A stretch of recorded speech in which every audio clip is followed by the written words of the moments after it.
Un jour, un nouveau patient nommé Raoul franchit la porte de mon cabinet. Il était grand et décharné, son teint pâle contrastait avec ses yeux noirs intenses. Il prétendait être tourmenté par un appétit insatiable, une faim qui dépassait l'entendement. Je l'écoutais patiemment. Ses récits semblaient sortir tout droit d'un film d'horreur. Il évoquait une faim insatiable, une soif constante qui le rongeait de l'intérieur. Il parlait de la chair humaine comme d'une délicatesse raffinée, un plaisir interdit et tabou. Chaque mot qu'il prononçait était chargé d'une gravité terrifiante.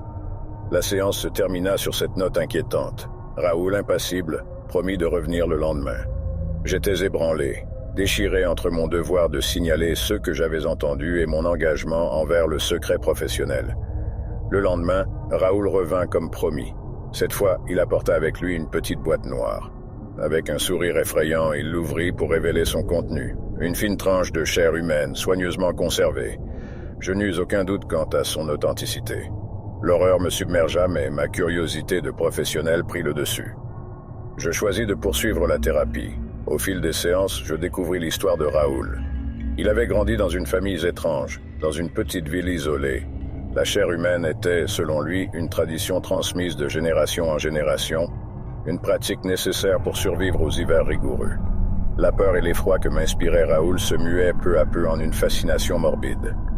Une nuit, je me réveillai en sueur, dévoré par une faim inconnue.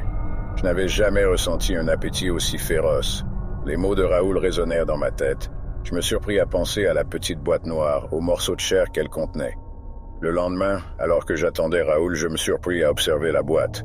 La tentation était insupportable. J'ouvris la boîte, regardant avec horreur le morceau de chair. Avant de réaliser ce que je faisais, je pris le morceau entre mes doigts tremblants. Une bouffée de terreur et d'excitation me parcourut alors que je portais le morceau à mes lèvres. Un goût ferreux envahit ma bouche, une sensation que je ne pourrais jamais oublier. Ce qui m'avait d'abord repoussé était devenu une obsession.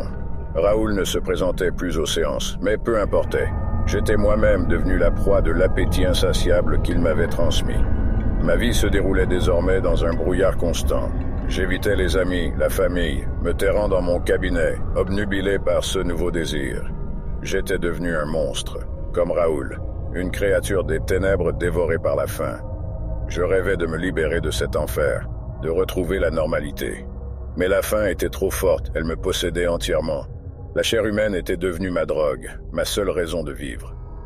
Tout cela se termina lorsqu'un matin, je fus arrêté. Les autorités avaient découvert la vérité. Raoul avait été capturé et avait parlé. J'étais désormais enfermé, loin de mon cabinet, loin de la chair humaine qui m'obsédait tant. Mais même dans la solitude de ma cellule, la faim persistait, me rongeant de l'intérieur, me rappelant constamment le monstre que j'étais devenu. Telle est mon histoire, celle d'un homme devenu monstre, victime d'un appétit qu'il ne pouvait ni comprendre ni contrôler. Une histoire qui rappelle que parfois, le plus effrayant des monstres ne se cache pas dans les ombres, mais en nous-mêmes. Mais